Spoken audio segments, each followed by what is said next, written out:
Yeah, no, it's not.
Ladies and gentlemen, we will resume our activities.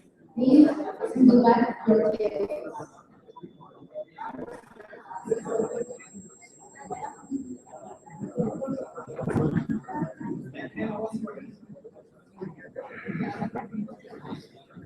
Income post voting.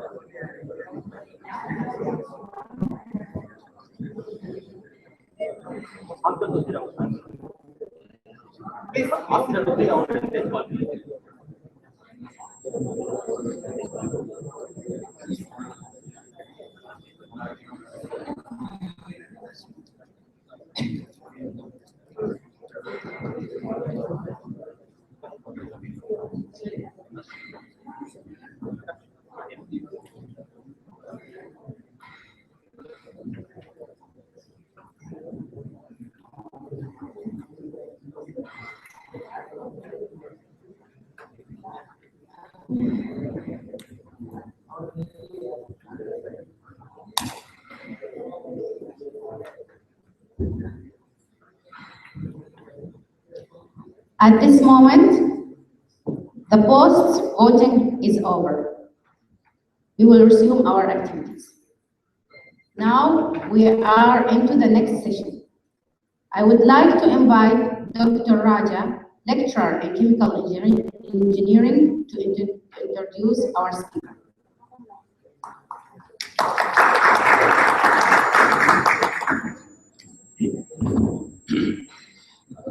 An early good evening to one and all. I take immense pleasure in introducing our guest of speaker today, Dr. Prakash Kumar. He is basically a chemical engineer from Siddhartha University, and he went on to complete his MTech from Anna University and then his PhD from Anna University. And he had a brief stint in graphene industries for about a year as a process engineer. Then he worked as an associate research associate in Anna University, and his career graph started from there as a lecturer and assistant professor, and now he is currently the professor and head of the Department of Chemical Engineering in United Arab Emirates in the BRICS. And his area of interest extends to wastewater management and also in energy and in separation process.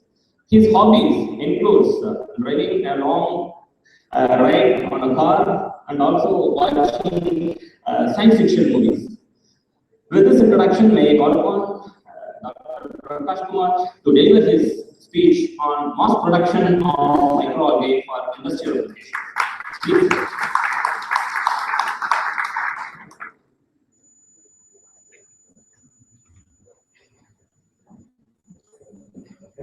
For the introduction.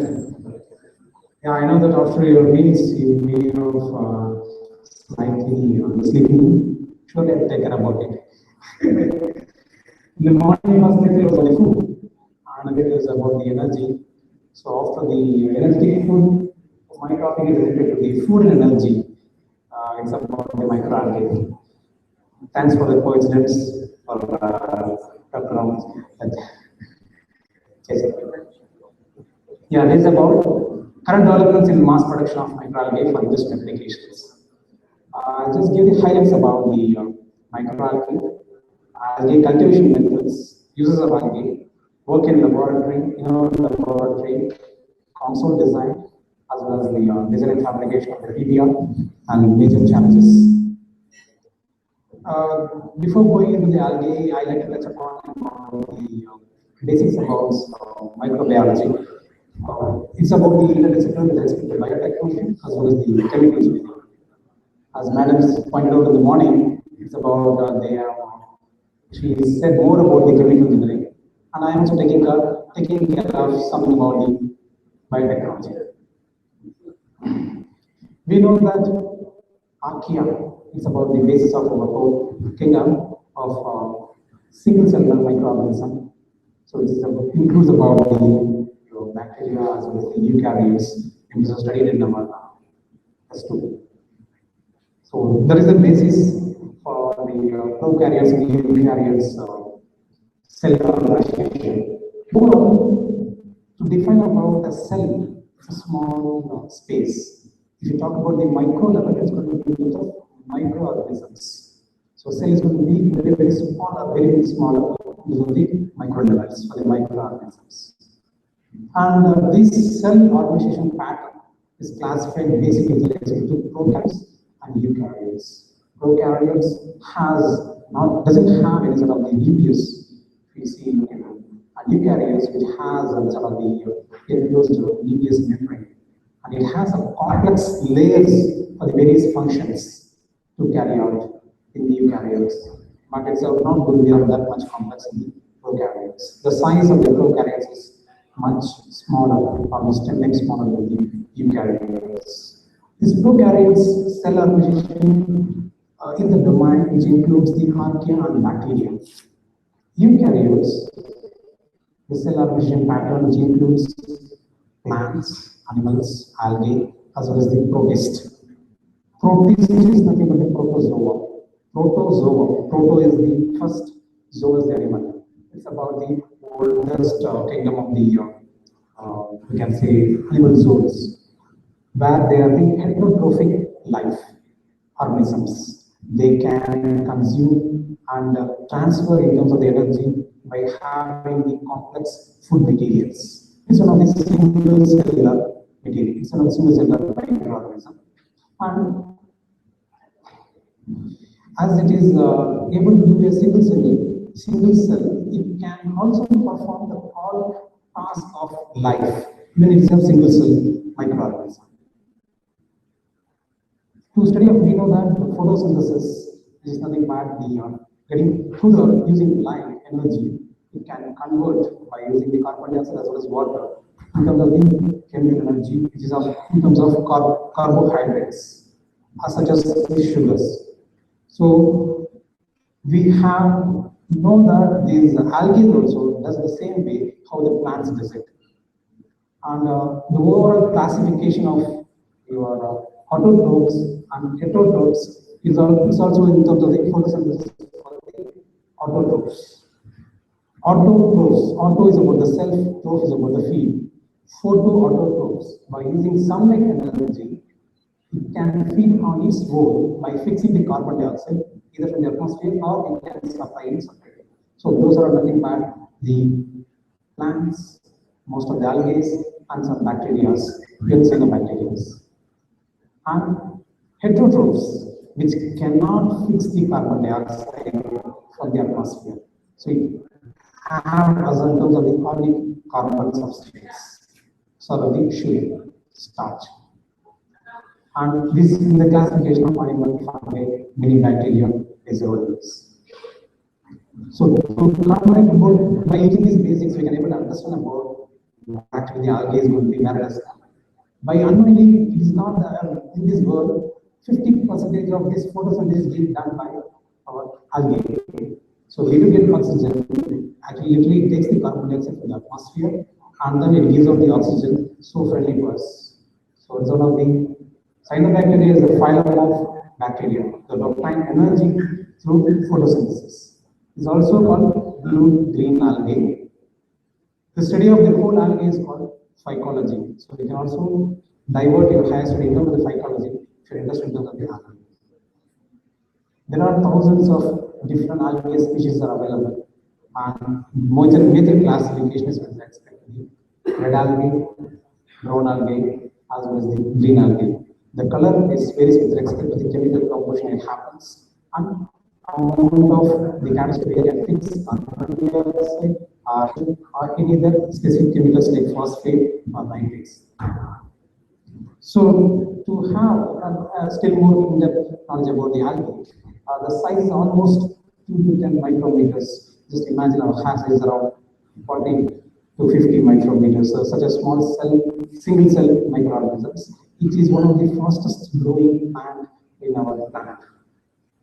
And algae are very diverse groups. It's predominantly aquatic photosynthetic organism that accounts almost 50% as we said about. And algae have a wide range of antenna pigments. So these algae can have in various forms, whether in terms of filamentous or circle shapes or oval shapes or ellipse or elliptic shapes. So all characteristics with respect to their organisms with the gene modifications. Not going in depth on the microbiology, just to touch upon to understand about the algae. So here you work done with algae conversions to what is presently known about carbon dioxide fixation, carbon dioxide sequestration. It has been happening in nature on by default, but we like to do it more on that case by using this algae. So we can fix the carbon dioxide either from the various industries which we have from this steel industry, chemical industries, industries where they have huge amount of the carbon dioxide that comes out, especially cement, steel, fertilizers. All this where the combustion process is very huge. We can transfer more to grow algae by using this carbon dioxide. So is such a small microalgae can be potentially scaled up, which is going to solve major problems which is of globally. This we just have a look into. This gives overall idea about the NASA picture, where the algae has been grown much. The bright green and yellow colors indicates high levels of oxygen. So here we do have a very good excellent amount of the oxygen content, and you can see all the possible areas. This is because of the temperature. Our GCC we do have a drastic change in the climatic. But if we are able to control within our indoor activities, we can grow the algae. This is the species which is more focused for the mass cultivation. We are focused more on the spiral algae, and these other 4 algae can be used up with respect to our need. Maybe you want to fix up nitrogen, or you want to fix up things with the specific toxic chemical which is coming out from inside of the waste from any industries. How we can cultivate this? This can be cultivated basically the methods with respect to the pond types. So this is a very beginning it was being used as the pond types. Pond is about we can have a huge land area can be utilized. Sunlight is need to be required to have just to carry out the photosynthesis, and also you can have need to feed nutrients to grow it. The best method is about you can use the wastewater treatment water. The treated water also can be utilized to grow these algae. The major problem is about it becomes contaminated in the open atmosphere. So now the horizon technique is being done in the open, in the pond itself, we can make some sort of a closed system or partially closed system, such a way the contamination level can be reduced. Then the indoor activities are to have look into very specific with respect to the contamination or to more controlled operations. You can go for the photobioreactor. So this photobioreactor, the initial cost is going to be the more compared to the the operating cost also is going to be more in this case compared to the open parts. We do have flat or tubular type, Christmas type, plastic bags, as well as the hemispherical type. So we can choose how we can design various limitations what we have. We like to have in terms of the more and more, if we have the more space, we can have in terms of the longitudinal tubes, or we have less space, we can stack it vertically. So it depends upon our requirement, we can design. This is the recent type is about the hemispherical type, where it is exposed to the surface, the open surface is exposed to the sunlight, so that when the sunlight can grow. And in the indoor, they provide the lightings to grow the algae. The light can be generated by using the solar. So the temperature can be controlled, especially in our PCC units. So this is one of the photobioreactor, which is used in the cosmetic industries. We use a lot of glowing creams and various moisturizing creams. Does it have the? It has the algae. So that this is one from cosmetic industry, where they grow algae on a controlled basis on a specific strain, and then they can be placed for their products to enhance the natural way. These are various types of the algae can be implemented, depends upon your choice. Even one of the recent studies about they use the algae light in the night time. They just switch on the light. The surrounding of the light, you have the algae grows you, so that you do have the energy for the human being as well as for the algae. So it grows in the light. Why we choose for the algae? In India, we do focus with respect to the energy of jojoba. So we do require a lot of land for that. But if you see this data, the land consumption, the area of the land cultivation is much lower than the microalgae. But in the case of the other crops or other energy giving crops, which is going to be consuming more and more land. This consumes very low land, and it is a very huge results in terms of the oil, the biodiesel or bioethanol you can say. So the uses of this algae is plenty, as I said about food, the nutrition. This nutrition supplement can be used. It has carbohydrates, lipids. It also has the fats, proteins required for the human beings. Fuel source, stabilizing agent. Your ice creams you do add stabilizing agent. Fertilizer. In the fertilizer industries, the role of algae is one of the major attractive carbon capture as well as the sequestration. Fuel source. We know in the beginning we were using a type of fuel from the we were getting fuel from various biomasses, especially we concentrate with respect to the sugar-based materials, something like sugar cane, as well as the other materials which can tap the sugar. That is the first situation. In the first situation, it is going to demand that the food is going to have a good demand, so that we'll be in trouble. The cost of food is going to improve, so that this being shifted to the various starchy materials, corn, barley, as well as the wheat. In European countries, they have made a genetically modified corn. That corn can be utilized only for the bioethanol production. So that also has been done, but it's not been consumed. It's only for the specific for the bioethanol. The second generation is with respect to various waste is available, and with respect to those waste, we are able to have the energy by using the fermentation process. And the third generation, we can use the algae for the various products can be available, not only the biodiesel, various products, various sources can be available. Each and every cell of the algae is called, can say, the ethanol type. So to have a recap, I can say by using the sunlight, by using water, as well as the carbon dioxide we given, so it changes in terms of lipid content that can be transferred by using the fermentation of the ethanol. So overall, we can just grow and get it done. The major challenges are that it's not that easy to grow in. So by saying it is easy, but doing there are a lot of challenges, especially for the chemical engineers as well as for the biotech. Food supplement. Nowadays, with the astronomers, they were using the squeeze tubes to have food. Even this now, they're using algae as a food. It's called spirulina. It has very compact food.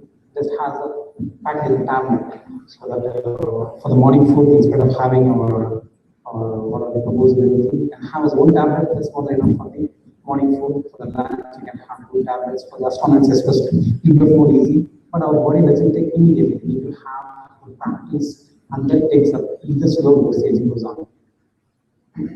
And in various food science, it is being added, not only specific Indian foods, various foods is being added. It's called spirulina. It's available in any of the supermarkets. You can have a look into it. Fertilizers. So a lot of fertilizer industries does have zero as well as any other chemicals that can be given by using algae, which can be used as a nutrient to grow the algae. And this one we discussed about many times about the carbon sequestration and also the removal of toxic by using it from any of the industries. More focus with respect to the cement industry as well as the steel and fertilizer industries. Some of the industries where they have the nearby chimneys, they are able to construct the algae reactors such a way that CO2 can be placed directly on a specific amount to the algae reactors. So algae can grow. The work in our laboratory, what we did is about, as these conditions are very arid conditions, we know the drastic change in climate, especially in Dubai. If you see from my university, from my chamber door, it's full of desert. Nothing to be seen. Very rarely can see one or two buildings. Especially we had seen one wastewater treatment pumping power station. So we collected some of the samples over there, and we just put some nutrients and try to grow these algae. And then we kept it somewhere in our culture rack to maintain specific light. So what we did is our students, they have measured the light intensity with respect to overall day and the average amount, and then we want to simulate the condition in our laboratory to have the light settings, and then we can grow those, and then with that specific temperature. Then once it is being grown, we not build the one specific species. We may have 10 to 15 species. We need to streak it out by looking into the microscope. We need to streak out. We are looking for more focus with respect to the filament areas, so that we made the streakings. Almost 15 species we rejected. We just took it up around the maximum of 2 to 3. So just easy to say, this whole work takes around 6 months. So once it has been done, now we want to grow that particular culture in a larger amount in the laboratory. So I want to use this furthermore. So what I did is I just grew more the specific species by giving the medias with respect to Zork media as well as the CFTRA medium used for the growth. So I want to put it in one of my reactor. So I want to, before putting it in the reactor, I want to check it up how it's going to be happen in the reactor. So for that, I just use a software called ComSort multiphysics software. It's a very easy to, it's a very hands-on experience and easy, user-friendly is going to be a more, especially chemicals must use this MATLAB if I use, which are the possible way can use it. So these reactors, tubular reactors, either I want to use the vertical or the horizontal or it is for the angle. So I choose around 2 angles, 30 degrees as well as 60 angles. So I want to see that in which angle the mixing is going to be more and more. To have a trial version or to practice about the console software on my study, I just took it up with respect to the, I just pumped the air into the system and the velocity is going to be of 0.15 meters per second. And by using the governing equation, I just made a size of so the inclination of 30 degrees with 60 degree with inclination of 30 and 60 with the length of 109 centimeter and the layer of 7 centimeter. So just had around 4 gigs of that. So to have before doing the practical work, I'd like to check it out. What actually is going to be happen by using this console. So how the mixing happens? These two angles is made to calculate the velocity magnitude of the culture medium. I have not added the algae in the system. Just have the velocity magnitude for the specific. If you observe, the mixing happens for the 30 degree within at the almost half of the tree. But in this 60 degree angle, mixing is going to happen freely. The data also says that at around 9 seconds, you do have a constant value for the 60 degree, which was almost good mixing happens within for the 60 degree within very limited time of around 9 seconds. The same way, I had a try for the velocity magnitude of the bubbles at 30 as well as 60. So I also have done the same results where at the 15 seconds, I am able to mix only 50%. Here I can mix it at the whole. Same way for the pressure profiles, as well as for the volume fraction of the air. So if you have a look at the volume of the air which is being pumped in the system, it's almost gone up to take half of the tube. But if you have a look at over here, it's going to cover the whole tube within 15 seconds. This is the reactor we have created. So parallel to the consortium. So we made our own group and made it up. All our undergraduate students will do it. So it's nothing big deal that we can also do.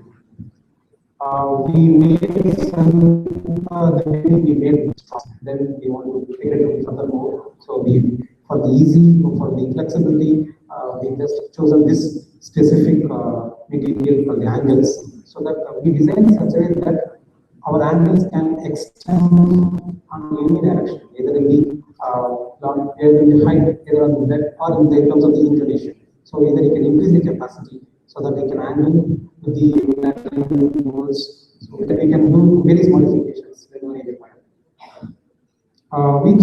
Each tube was is around approximately. So the 4 tubes we just fixed it and connected all together. We can also segregate it independently. We can run 4 strains at a single time. That also is possible.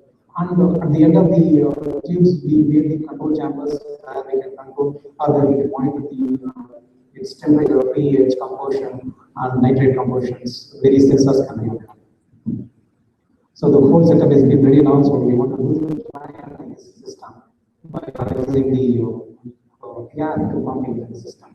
So to add up to make the same environment of the outside. So what we did is we added the tube lights. And we made such a way that the timer, such a way, just switch off the lights at the end of the evening, and then again switch on in the morning. It's also giving our needs rest. So it's going to be a cyclic way of how we live, how it is exposed in the atmosphere, the temperature as well as the lighting. Lighting intensity also be measured by using lux, stating the 2,500 to 3,000. In that range, we are able to manage to grow the algae. So these are our first batch of the algae which put with the dissolved medium as well as the CFTR medium.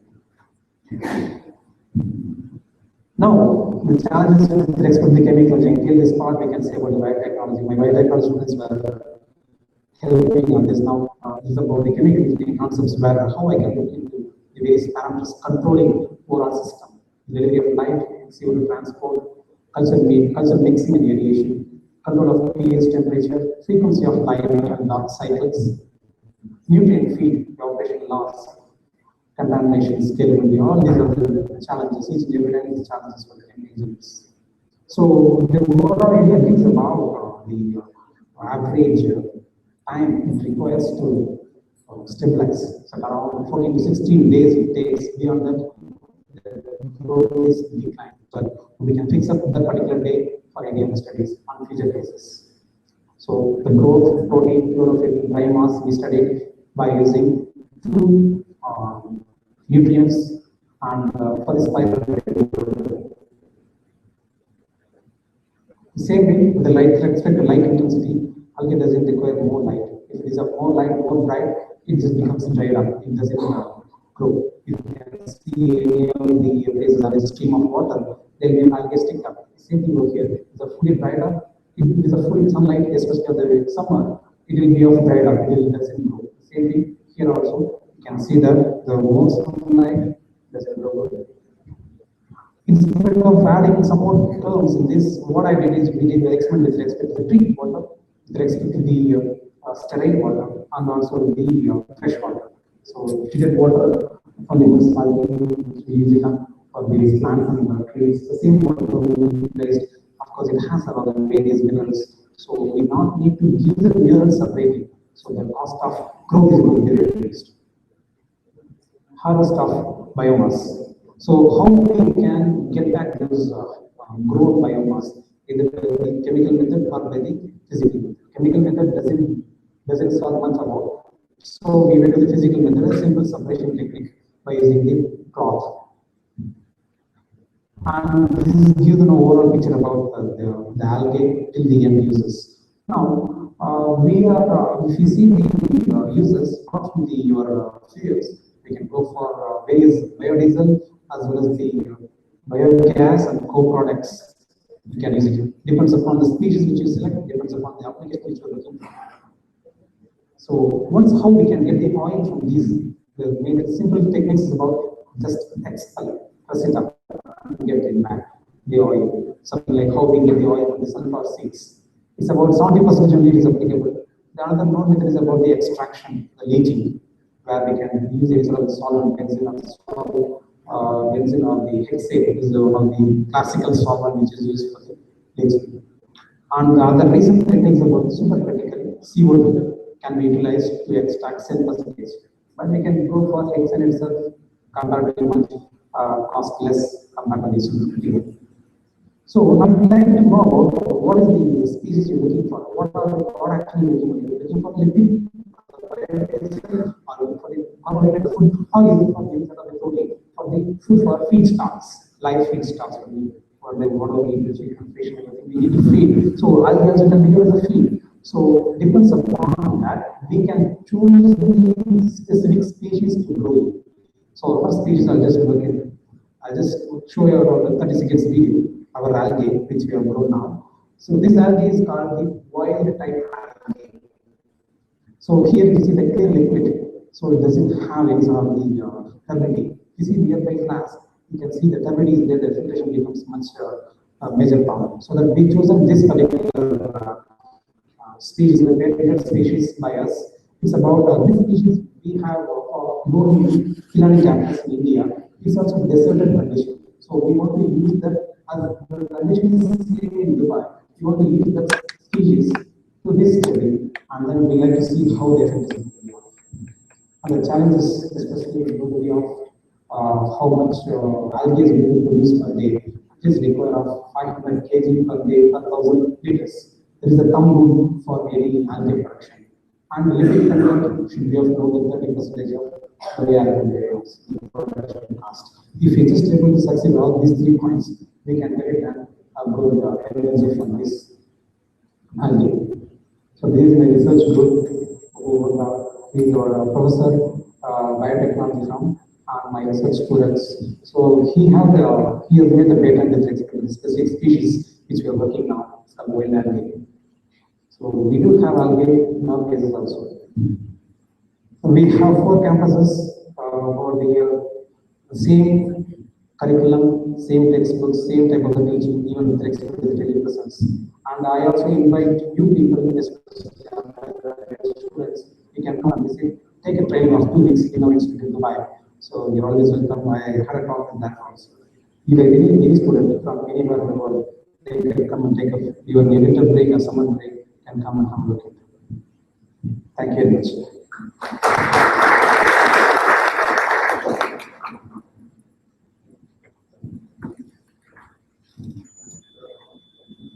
Now the session is open for discussion.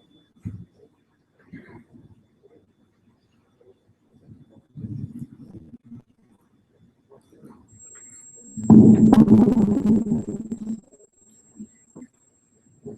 Mr. Good presentation. My name is Anna Dubo, MSSDC company, wastewater treatment. We have a lot of algae in the secondary treatment of the water, and we want to avoid them, especially at night. So what do you advise after your research? The major problem in research is about wherever they have a cooling towers, they get the algae growth, and wherever they have a powerhouse, they get algae growth.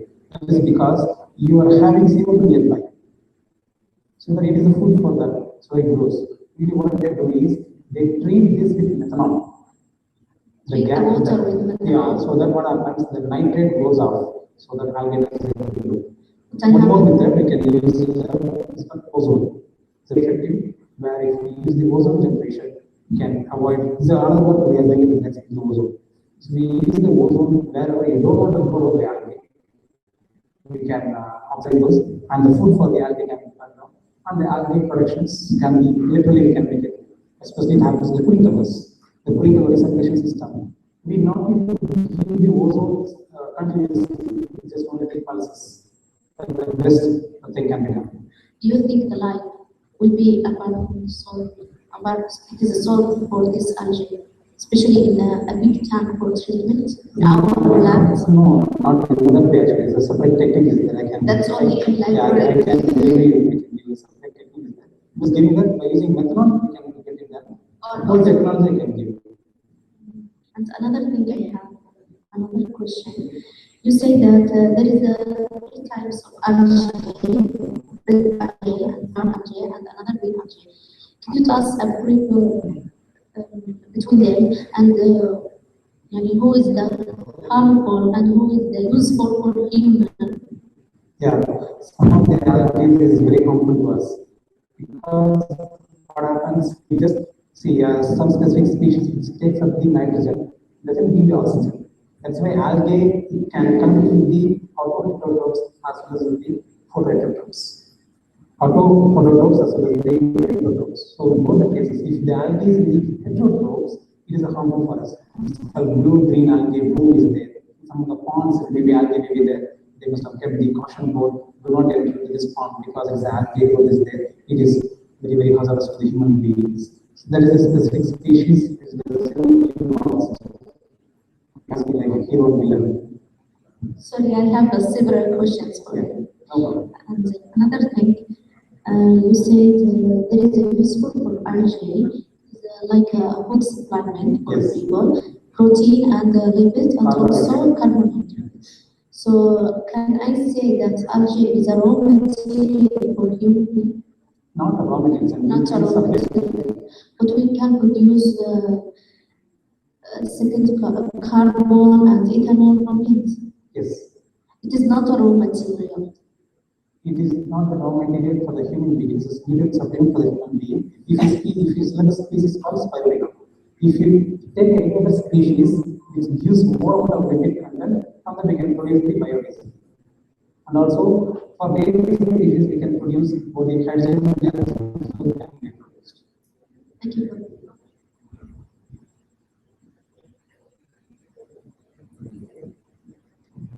I take this opportunity to thank you all, especially the organizers and especially Sarala part of the technology team, and special thanks to Jack. Thank you.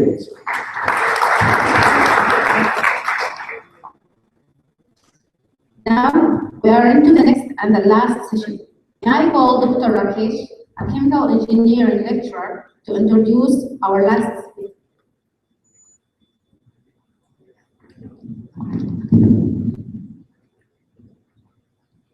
Good evening to everyone. So it is my privilege to stand before you in morning and next speaker of this place, Dr. Tanujal Gora from Sultan Qaboos University. So a brief introduction about the speaker. Tanujal Gora received his BTech in Electronics and Communication Engineering from Northeastern Regional Institute, India in 2006. He continued his postgraduate and also PhD in Thailand from microelectronics and nanotechnologies. And his doctoral research was to explore the photo-generated change transfer in dynamics in zinc oxide, and his research interests include metal and metal oxide nanostructured materials.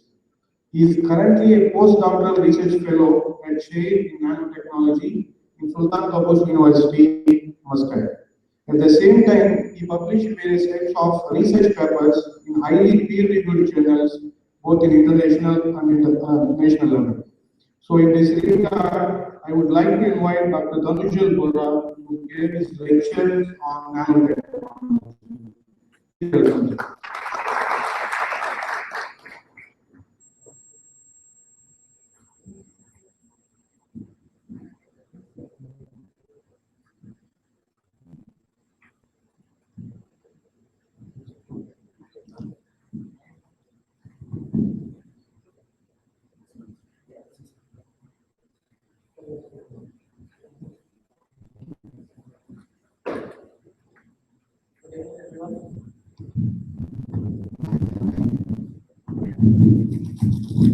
So this will be the last talk, and I hope I will not take much time.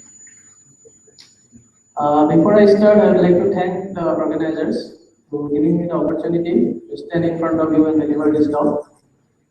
Actually, before I start, this talk was supposed to be delivered by Professor Jaideep Datta, Chair in Nanotechnology at STU. But due to some urgent meetings, he could not make it. So I will be delivering the talk, which is basically on nanotechnology, which is a new technology of 21st century that is now entering into almost all the sectors like academia, business, and even in our daily life. So I will just give you some. The talk is about what is actually nanotechnology is and how it is affecting our life. So in earlier days, people used to believe that the bigger it is, the better it is.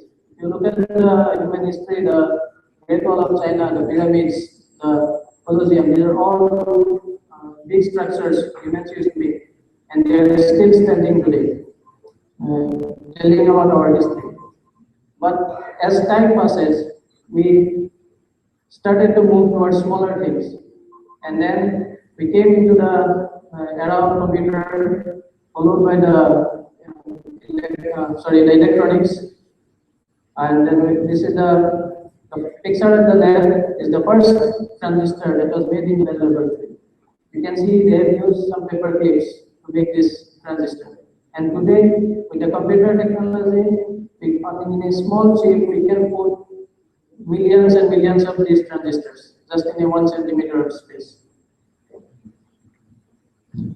So let's see what nano it is. What is nano? When we talk about nanotechnology, what nano is actually. So I'll give you a brief introduction about nano. If we look into the trees, we see the leaves are normally a few centimeters. Okay. Then if we go even closer to, okay, we will see in the millimeter range, we will start to see the rough surface of the leaves, the cellular structures, okay, but not very clear. If we dig more into inside it, in the micron level, we start to see the cellular organizations in the cell, and even closer, let's say at around 1 micron, around you will start to see the individual cells. Now we'll still go inside. Okay? We are still not in the nano cell. We start to see the nucleus of the cell. Okay? And still we will be inside and we will study the chromosome, the DNA, and all that. Okay? And this is from where actually the nano world starts. Okay? And then this is the DNA, which are around close to 10 nanometer in size. And if you go even deeper, around 1 nanometer, you will start to see the individual building blocks of the DNA. So this is the reason where nanotechnology is. So we work with this reason, and we in a reason that we cannot even see the things that we are using. Okay, so basically nanotechnology is therefore nanometer is 1 billionth of a meter. That means we have to divide the 1 meter length by 1 billion times. And when we talk about nanomaterials, it's basically we talk about materials whose size is 100 nanometer or smaller than that, at least one of its physical dimensions. That is either length, width, height, or all of them. Okay? So then we very frequently we use these terms nanoscience, nanotechnology. So basically when we say nanoscience, there is actually nothing called nanoscience. Science is the traditional science that we use physics, chemistry, biology. But nanoscience is basically it's a interdisciplinary word which combines all of these science, and this area we call nanoscience. So this is some people has this misconception that nanoscience is something different. It is not different. But then nanotechnology is basically how we use this science into the application, and that part is basically the nanotechnology. So, in the famous talk by Professor Richard Feynman in 1959, he said one line, it's a very famous line, that there is plenty of room at the bottom. The meaning was, till that time, we had knowledge about the bulk materials, the big materials. We have also studied about the atoms, electrons, and all this. But then he hypothesized that there is a reason between these two levels, that there is a different world, and we still don't know about that world. Okay? But that time nobody knew about nanotechnology. It was in 1974, Professor Taniguchi is a professor in Tokyo University. He actually coined the technology while he was explaining about thin film formation at nanoscale. So at that time, actually, he used this term nanotechnology. So from that 1974 only, the nanotechnology term came. Then in 1981, Phoenix and Ward, they discovered the famous scanning tunneling microscope. It's a very powerful microscope using which we can actually manipulate the individual atoms according to our requirement. You can see in the picture, these are the xenon atoms placed precisely to write IBM.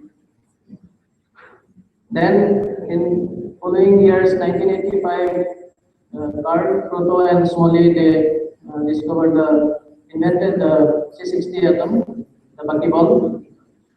Then followed by that, at the same era, it was the molecular nanotechnology started by engineer Frederick Drexel. So these are the initial stage of nanoscience and nanotechnology that started, and today we are in a region where we see actually the practically that how nanotechnology is used in our daily life.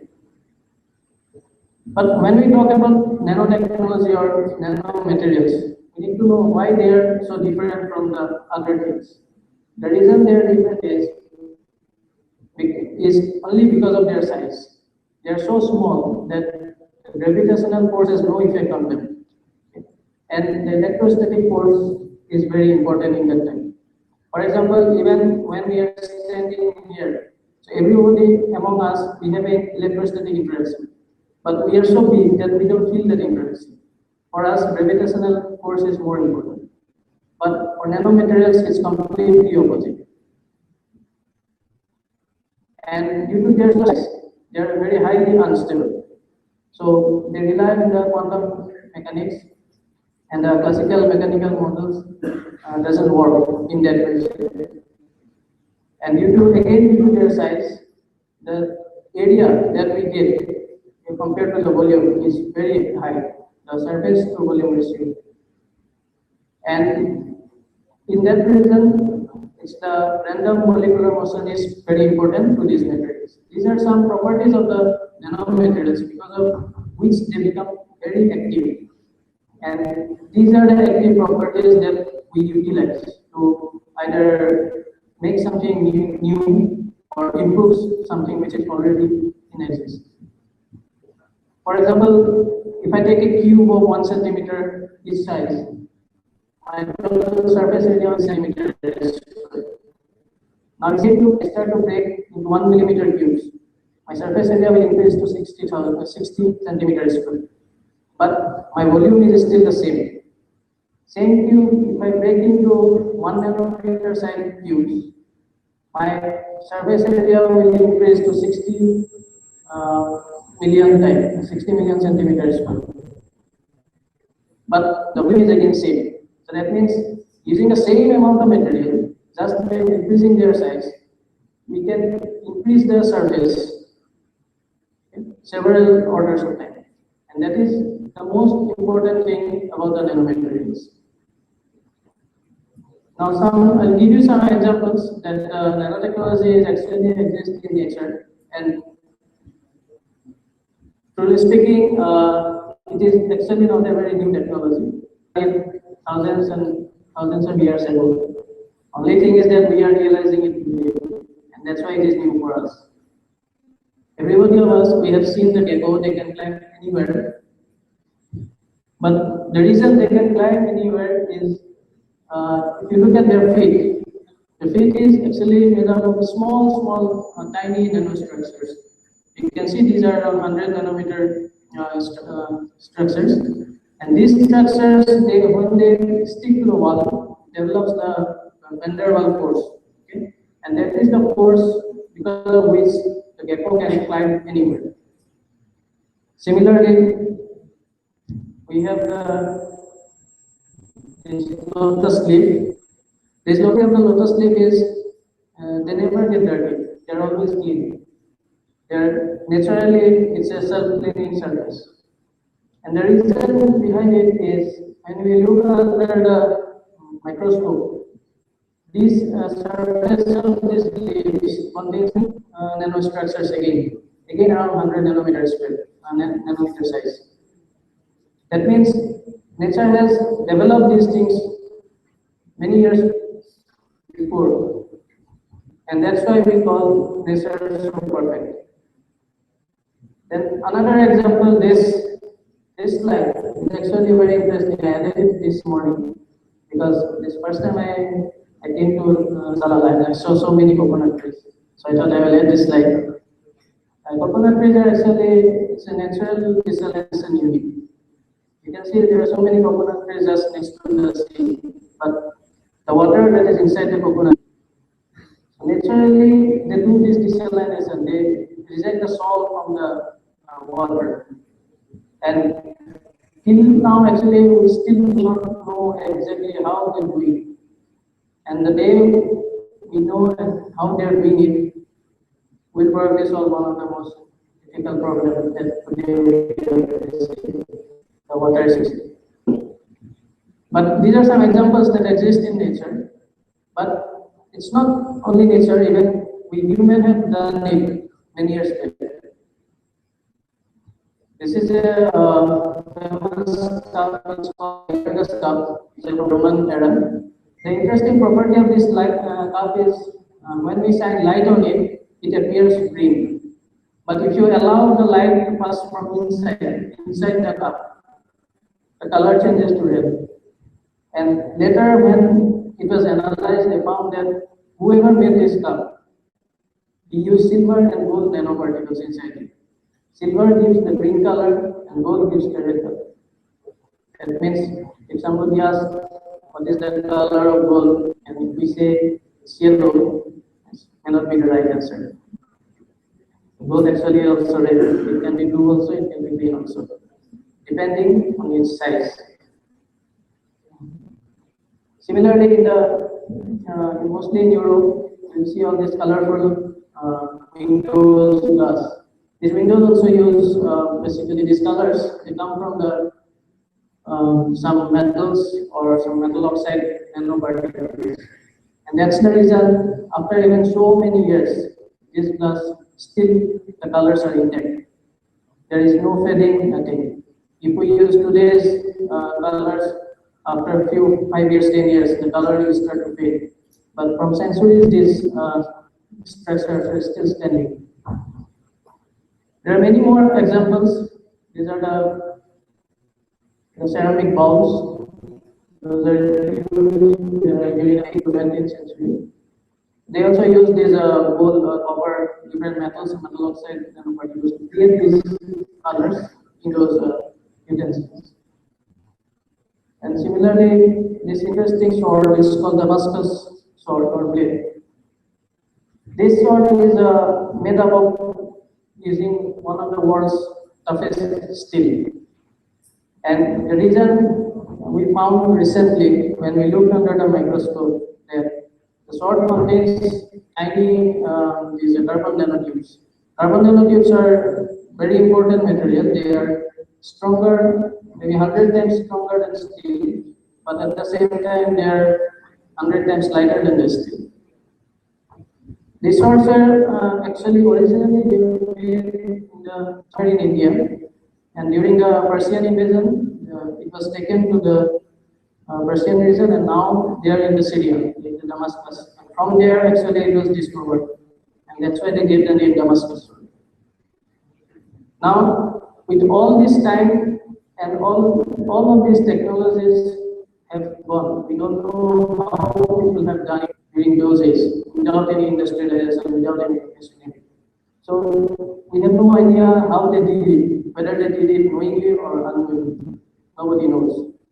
But now we have realized the technology in our own way so that we can use it. And in the modern era, today we can see the application of nanotechnology almost everywhere. In the academy, in the business, even in the also definitely in the society. And we actually cannot end the application of nanotechnology, which area it is. Almost everywhere it is today.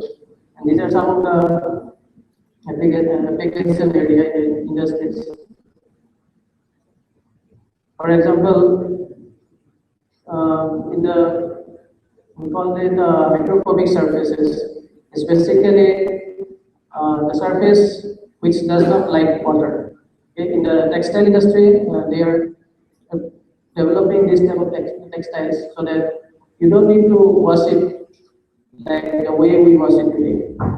So the reason we wash our clothes is because they get dirty. The dust gets attached to the textile and then we have to wash it.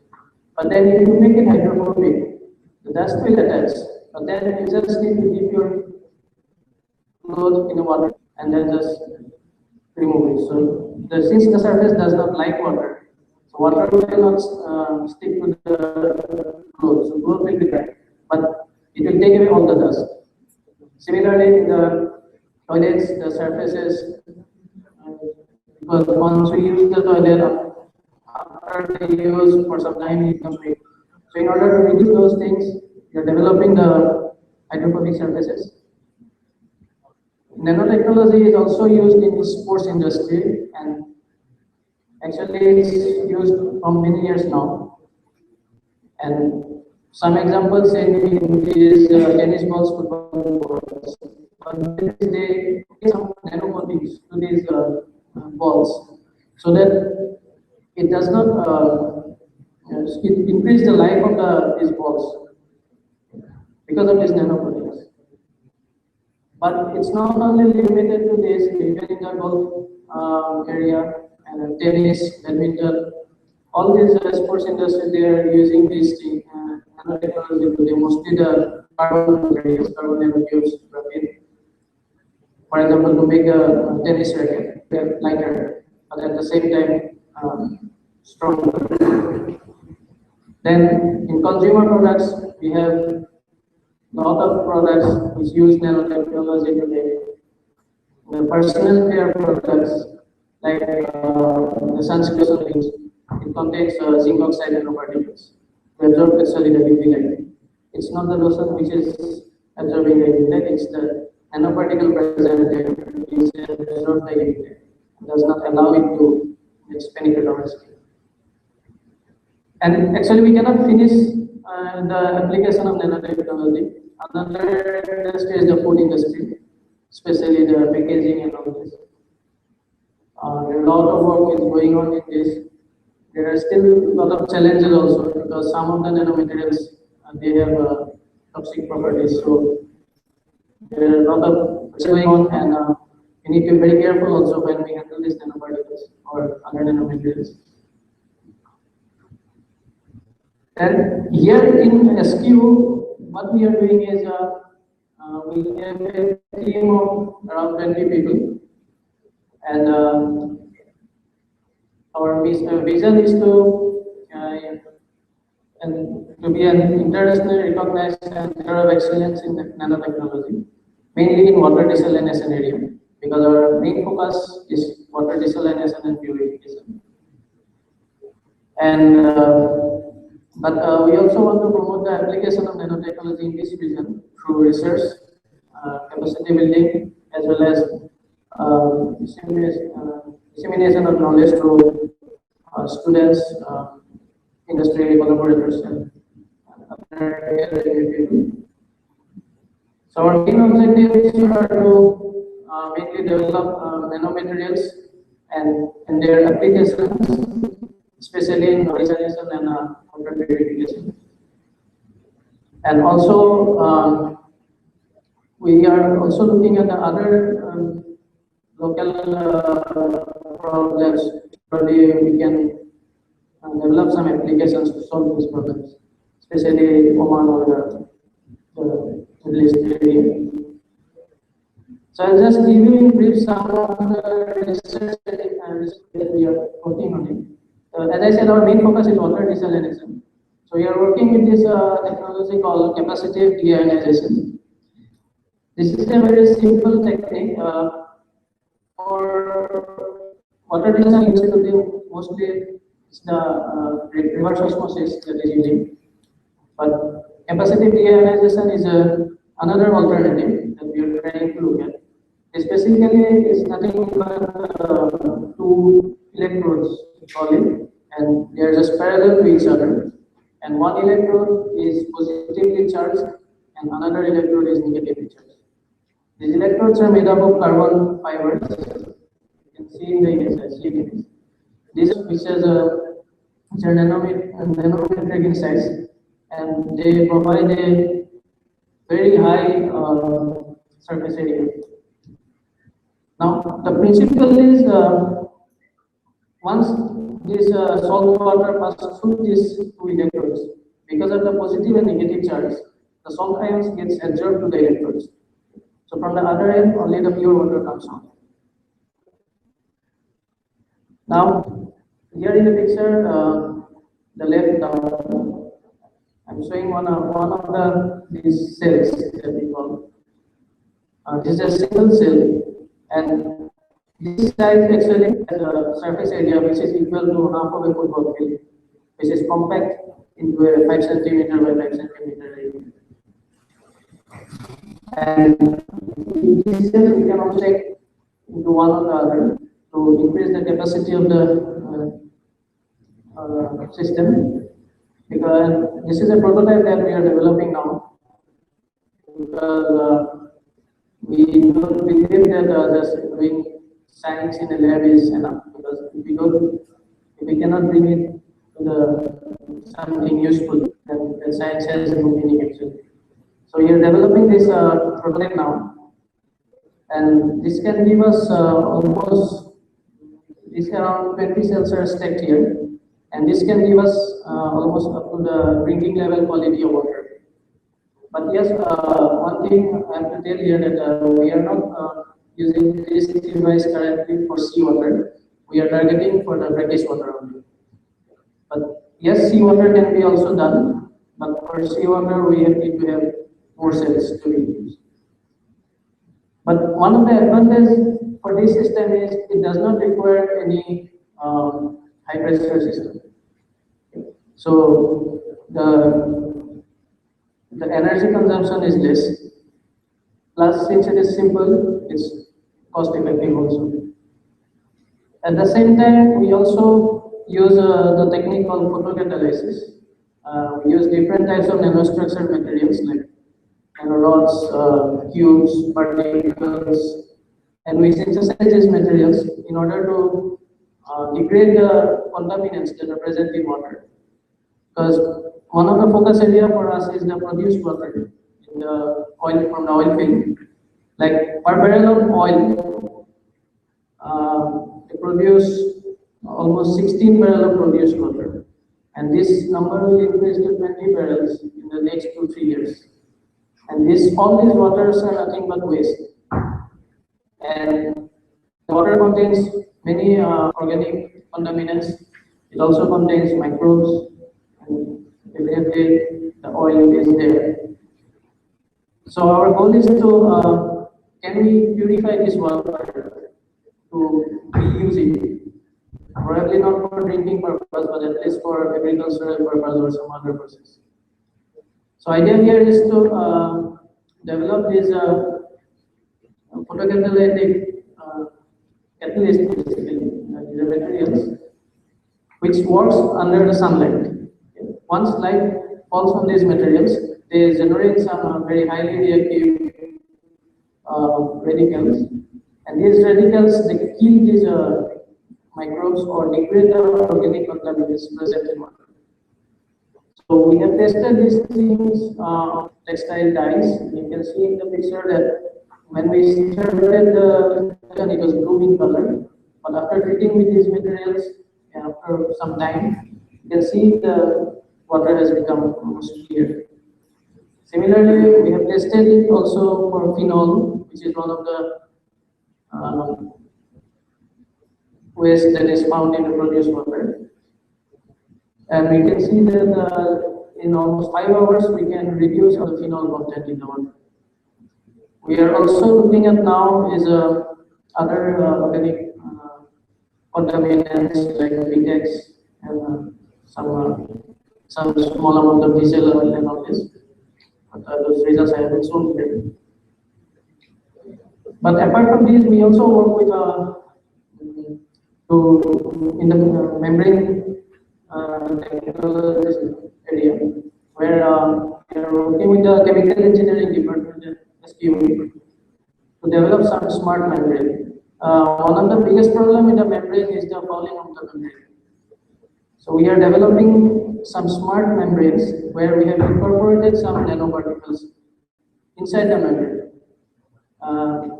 The goal here is to keep the function of the membrane, but to increase its lifetime by reducing the fouling.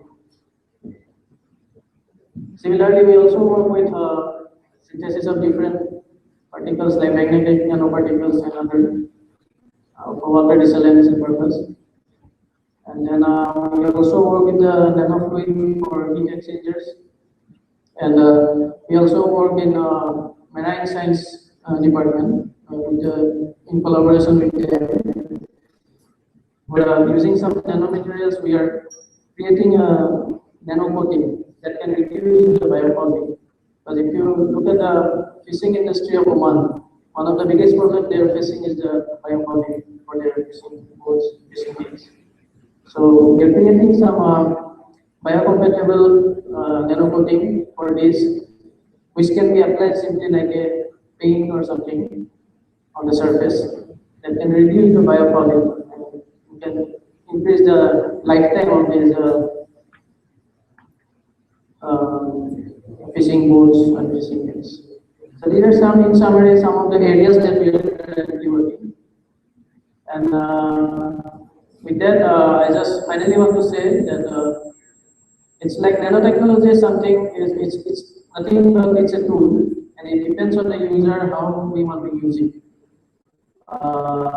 It's in everywhere. You can be using chemical engineering, you can use it biology, physics, chemistry, electronics, computer science, any engineering, any domain you say. It's up to us how we want to use it. It's something like a hammer. I can use it to put a nail on somewhere. I can use it to break something. The same like nanotechnology is a tool. So it's up to us how we want to use it. So, thank you for your attention.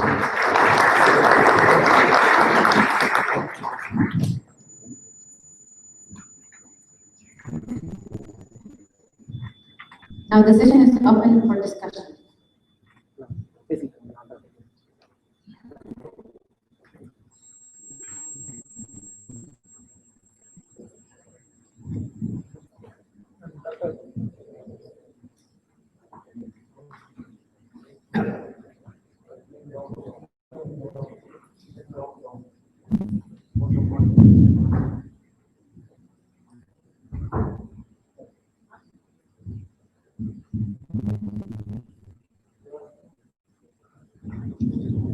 Hello, sir. Good afternoon. I'm Mr. Gerardo from the Salaga College of Technology. Sir, I just want to ask regarding this quantum pendant, if you are familiar with that. Quantum pendant. It is actually a product made up of nanotechnology because this product actually sir, is very popular in Southeast Asia. And I used to be a user of that product. And this product actually sir, gives me additional power every time I use it. So I'm just wondering if this only my faith or it's really made up of this nanotechnology. Yeah, I don't know about the product, but for what purpose you use it? Actually, sir, they said that this actually product kind of Asia, yeah. Nanotechnology also is like it's called quantum pendant. Actually, sir, every time I use this product, Is something edible or it's a pendant. It's okay, it's a pendant. it's a pendant. So every time I use this product, sir, actually it's actually power. Yeah, it depends. Yes, sometimes it's probably your faith, but yes, at the same time, for example, during my PhD, I did one more with the zinc oxide. And what we did is our solar radiation it contains some part of UV, ultraviolet light. And when this ultraviolet light falls on the zinc oxide, because of there are some defects in this material, and it gives out to a different light. And this light can be again used for other purpose. So what we did is we used that concept, and if you look at the newborn babies, sometimes they get this disease, the excess amount of bilirubin in the blood, and that excess amount actually comes out from the skin. So that's why our skin becomes yellow or the eye becomes yellow. And the current treatment process is that they keep the baby in a phototherapeutic part. It's basically they use a blue color light. Now, if you think about the newborn baby, they're very soft. Their organs are not completely developed. So the treatment process is actually it's a very rough process for them. Probably for an adult, we will still be able to absorb that energy, but for a baby, it's not. It's very just like that. So we use these materials which can be applied on the skin like ointment. Okay? And the light that it is given by the material will be used to degrade the bilirubin. Now, probably in that pendant, you have something which absorbs the sunlight and gives out a different radiation. It can penetrate inside your body and can do some chemical discharge. But maybe that may not be always true. That maybe only fake also. Actually, sir, that's what they told us. Once this pendant touch your skin, and that's actually what they told me. But initially, I don't believe, but when I use it, it really works. That's why I just try to ask it's real or it's only my feel. Thank you, sir. Hello, doctor. Very good presentation. We just highlight what are the methods lab scale. What are all the methods nanomaterials are produced in lab scale? There are certainly ways. The one that we work with, we use there are two approaches. One we call top-down approach, and one is bottom-up approach. Top-down is basically you take something big and maybe break it up to once up till the nanomaterial size.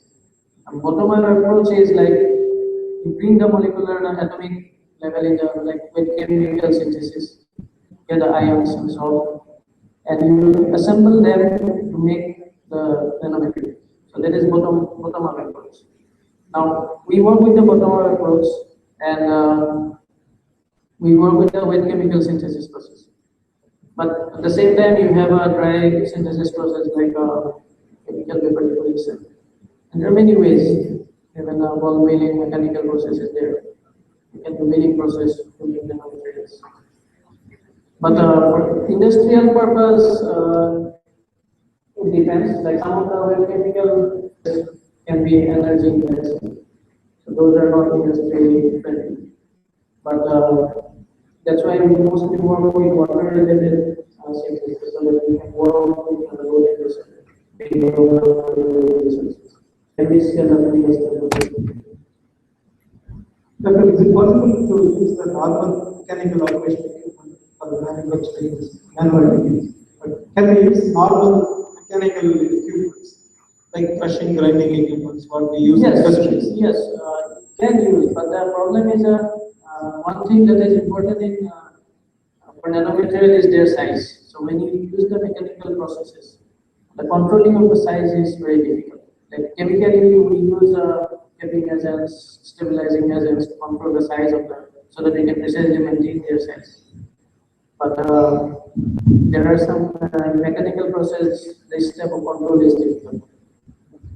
But yes, you can use.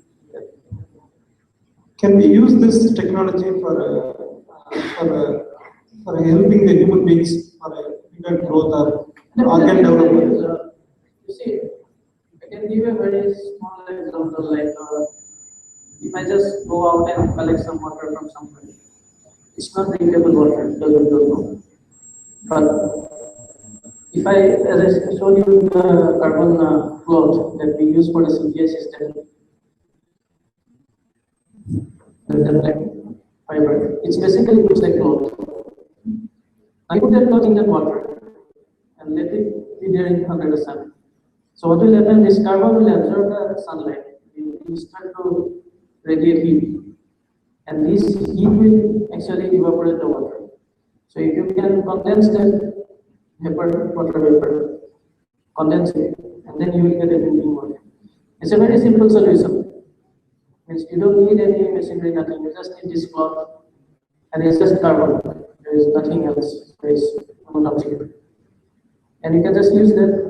And you will get drinking water from any water source.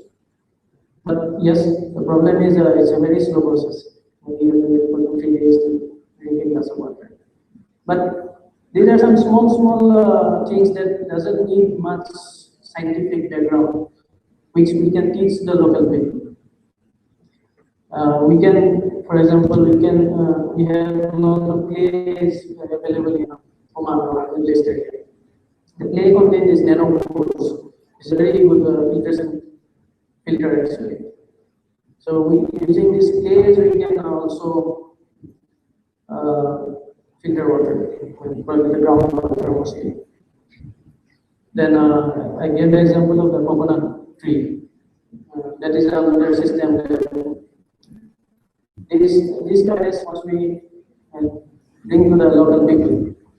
They start to think, and that's how actually it should be. It should not be only limited to the academia or the industry. We need to bring this awareness to the people. Like it's not something like a rocket science. So sometimes it comes from the common sense. I can give you one more example. Like we are working with the some old nano fibers we wanted to make. Then we tried many times and it failed. And then due to the semester break, researcher was working with it. He went home and he left his sample just like that. After 1 month, he came back and he said that there is some fungus in his sample, so we can use the sample again. And he wanted to throw. Then my supervisor told me to throw. Just for curiosity, he said, let's look under the microscope. So what happened is actually, when we looked under the microscope, we found accidentally the wires that we were using. What happened later we understood is, when we make these gold particles, we use a stabilizing agent. It's called monosodium glutamate or trisodium citrate. In that purpose, we use monosodium glutamate, which is we use in food also. Some people call it Ajinomoto. Now, this Ajinomoto is a food for the fungus. So, fungus starts to eat and starts to grow in the gold. And in the process, what happens, since the food is the stabilizing agent for the gold, and you are eating the food, so the gold is no more stable. So on the surface of the fungus, the gold was sticking. And as to survive, the fungus grows, so the gold also grows along with it. So you can, after the simply remove it, kill the fungus, you will get the gold one. So there are many things is around us. We just need to realize it, and then definitely. And also, it's important that as long as we can provide a solution to a problem, it doesn't matter whether we are using nanotechnology or some other technology. If the solution is there and it has no negative impact, everybody will accept it. So nanotechnology is just a part of the solution. It cannot have a solution for everything.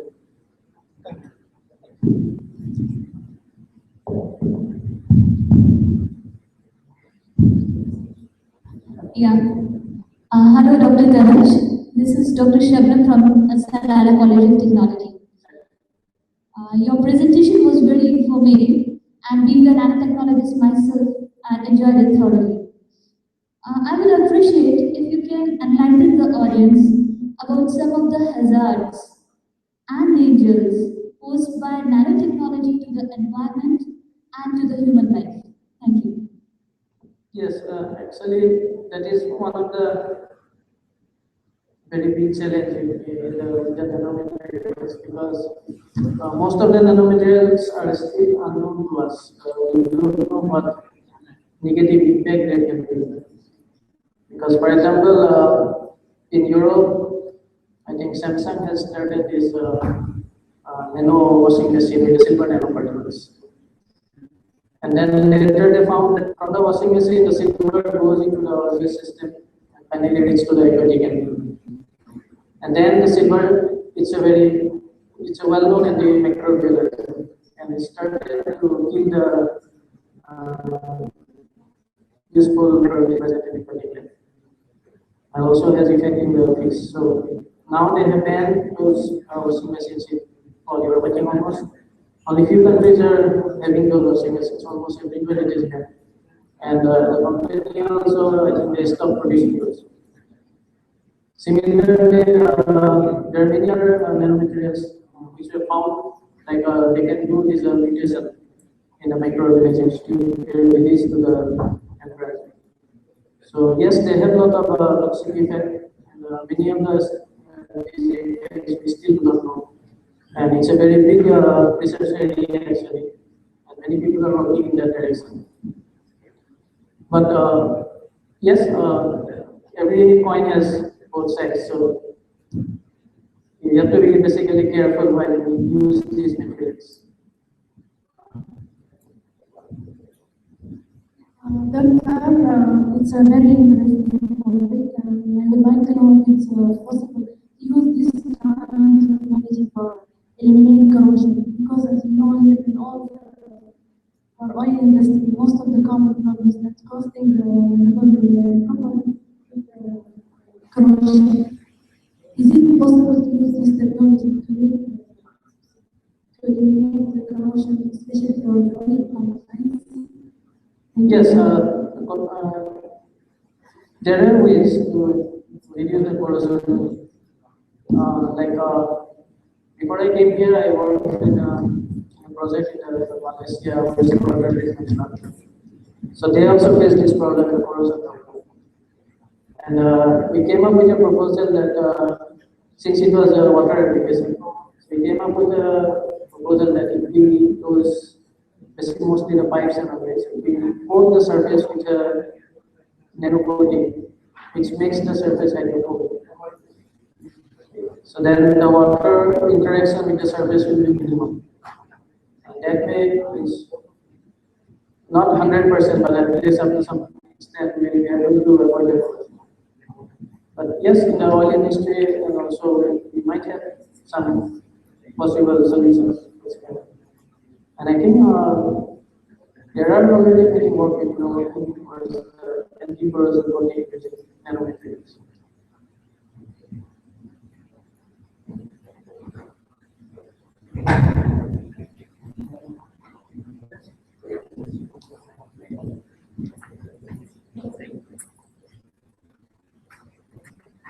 Thank you very much. Now,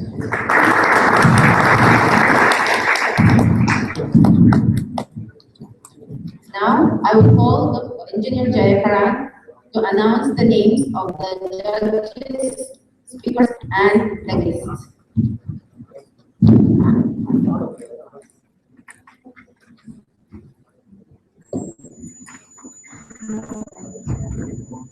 Good evening, everybody. I'm happy to invite the guest speakers for giving the awards and certificates from Salala College of Technology. To give away the awards, I request Executive Finance, Mr. Amar, Head of the Department, Dr. Said, and Head of Section, Ms. Ali, come to the dais to give the certificates and awards.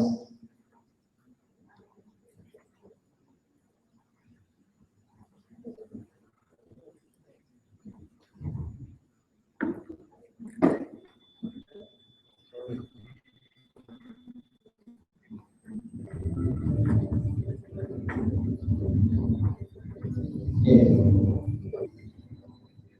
So I invite Dr. Shakila H to come to the dais for being the speaker on food technology. Also, she was the judge for the post presentations. Kindly come to the dais to receive the prize.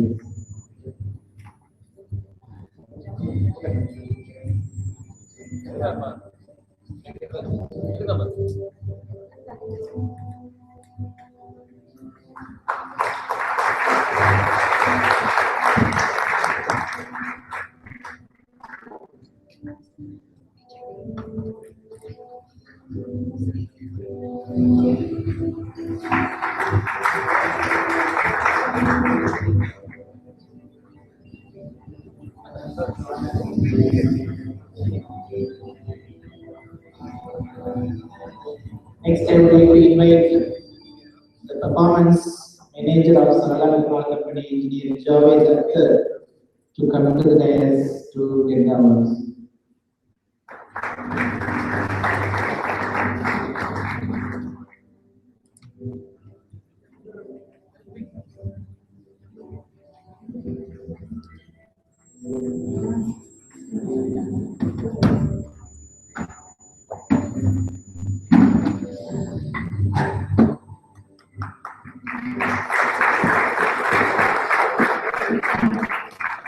Also, he was the judge for oral presentations.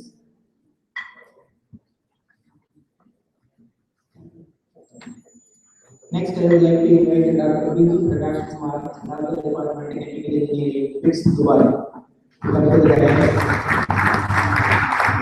He gave a wonderful presentation on microalgae. Also, he was the judge for oral presentations.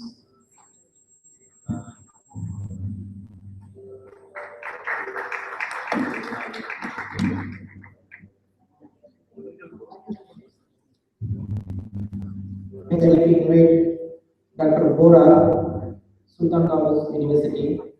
Also, he gave a presentation on nanotechnology.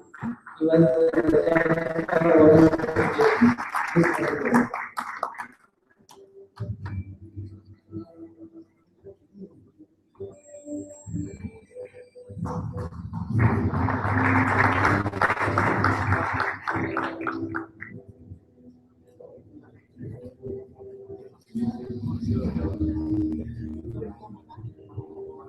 Now I would like to call the judges to come to the dais and get the awards. First, I would like to call Dr. Rajan, head of the department, Soha.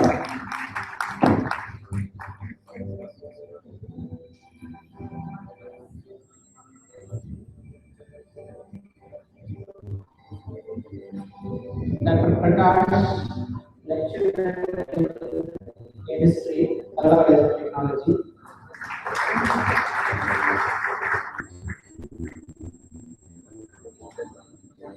Dr. Rajasekharan, head of section, Applied Science, Salala College of Technology.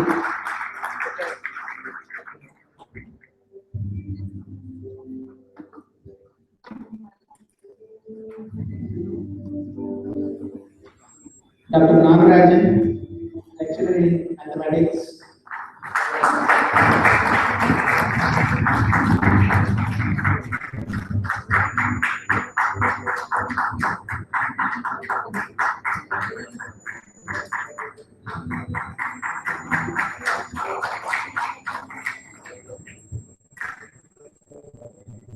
Maria Nagarajan, head of section mathematics.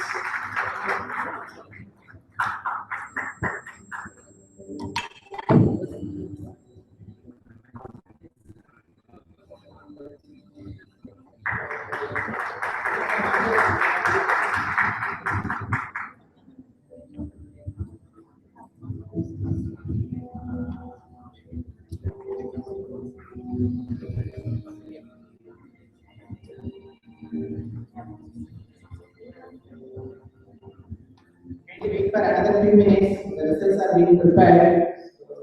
We'll announce the results shortly. So meanwhile, Ms. Aline will give you the vote of thanks.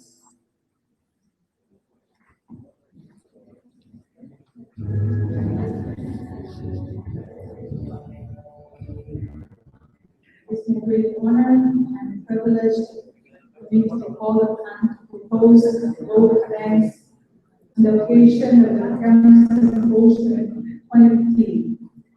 We are extremely grateful to the sponsors of the awards, speakers who came over, the clinicians, the researchers, for being with us on this occasion. I also convey my heartfelt thanks to all those who have contributed one way or the other to make this symposium a success. The organizing team, to the judges, and to the staff member of Uppsala College of Technology. I also acknowledge the contribution of those students and professors who have presented their papers at this symposium. Caledonian College, Carlos University, Bar University, International Maritime, Christian College. Thank you very much for coming over. I would like to thank also the member of the media who came over and to give us some coverage for this event. I would like also to thank, of course, to our dean, Dr. Maria Rabi, our Assistant Dean of Students Affairs, Dr. Amanda Sharif, and to our Head of Engineering Department, Dr. Alan Shiki.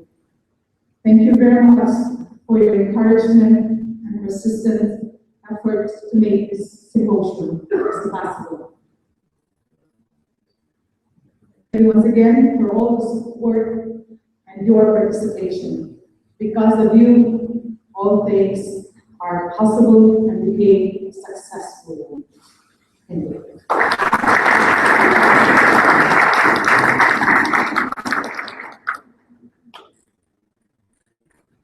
We would like to have a short break for 10 minutes. There are some clarifications that the judges are still on the complications regarding further wilderness. So very tough competitions. So I hope so you will enjoy for just a few minutes. Just give us 5 minutes for a while. We're waiting for the chairman of the judges, Dr. Kanakasabai.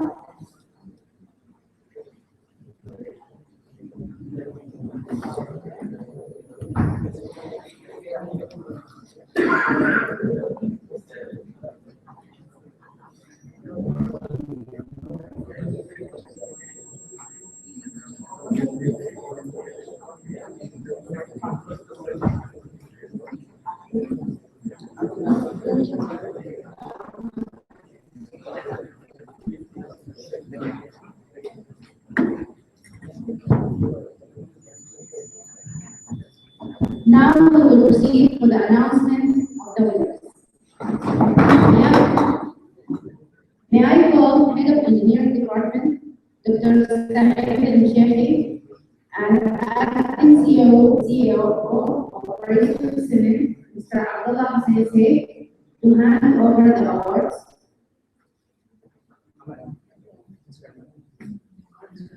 And Mr. Ahmed.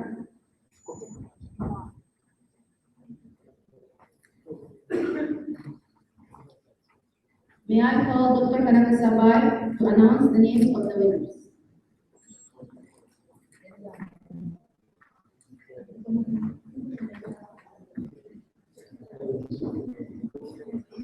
Good evening to all of you. I'm glad to announce the results for the poster presentation competition. On behalf of all the judges, I announce the results. Third place for the poster presentation competition goes to Salala College of Technology, Electrical Engineering.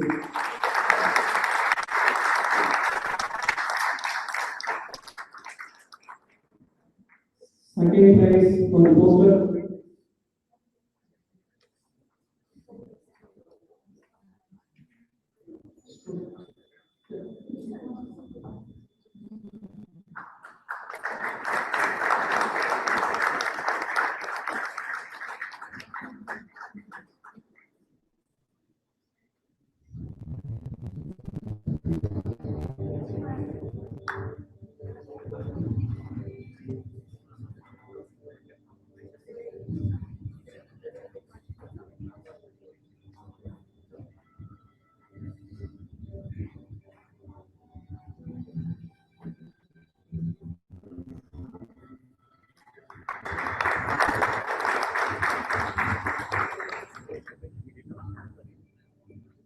second place goes to Bhopal University, Chemical Engineering Department.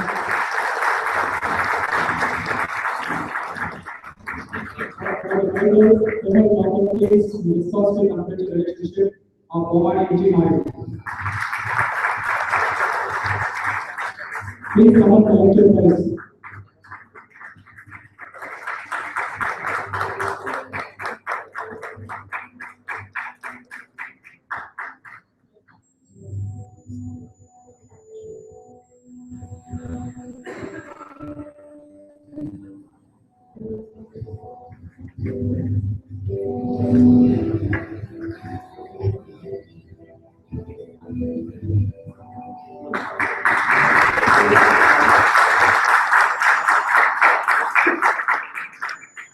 Our prize goes to Kaloroni College of Engineering, Department of Mechanical and Industrial Engineering, instrumental studies and implementation, and utilization of waste plastic into useful products. Please come and collect your prize.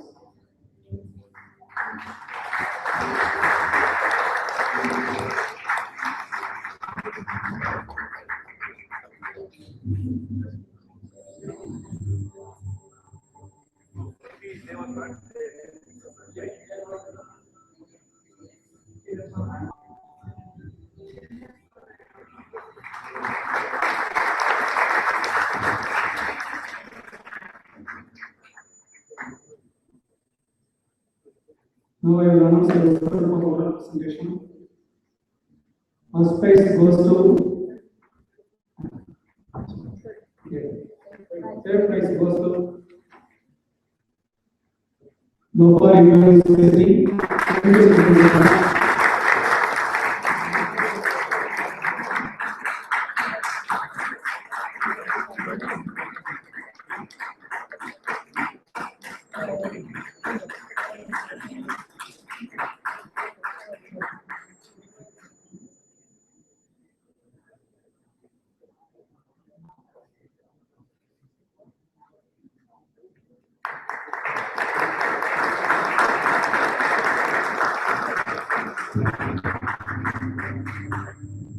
Second place goes to Sultan Qaboos University.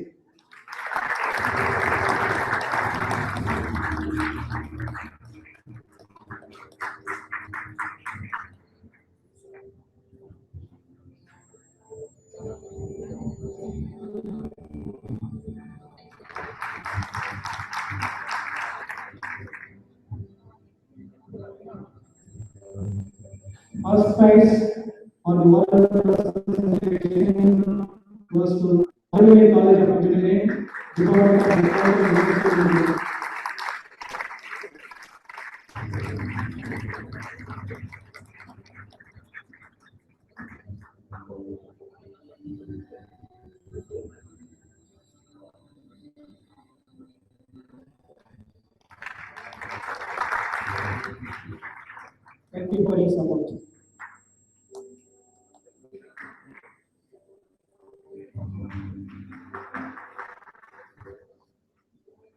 I would like to call the faculty members who presented their research during the chemsymposium 2015.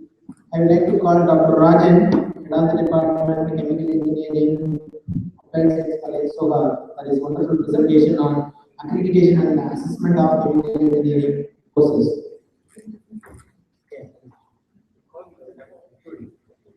Sorry. I call the head of the department, Dr. Syed, and Amber, Assistant Dean, Naveen, to give away the praise.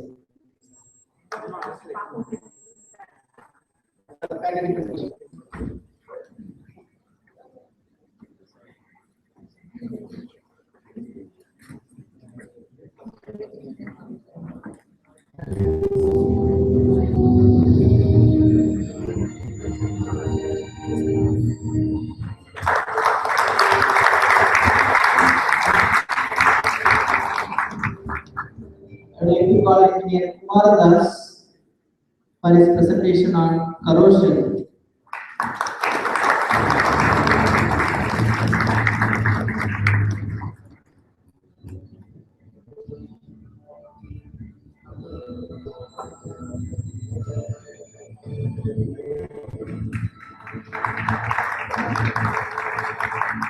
I invite Dr. Malaratna to come to the dais to give the praise.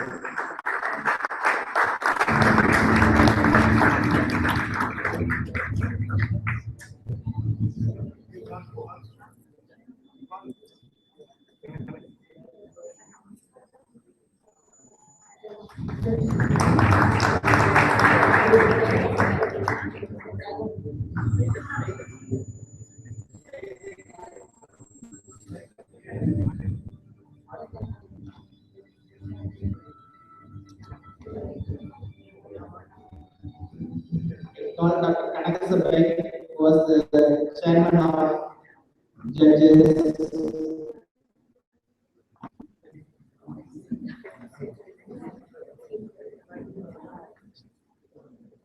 So I invite Dr. Syed Akil, because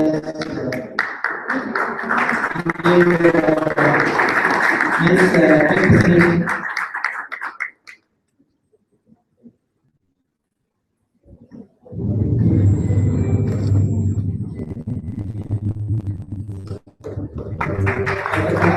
Judges for oral and post presentations.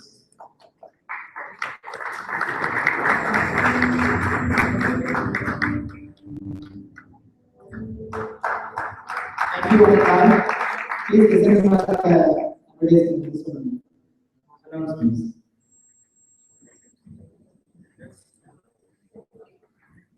Thank you very much, Dr. Bashir and Dr. Barnaz Shankar.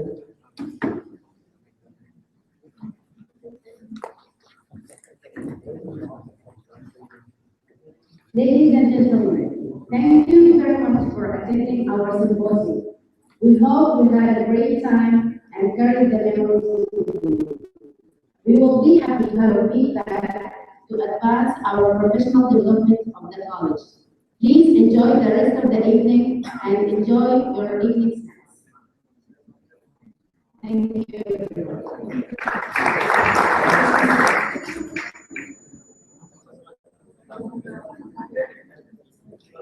All the delegates, you will have to see your certificate from this area on the right side. And while you are having your certificate here, you can snacks as well. Thank you very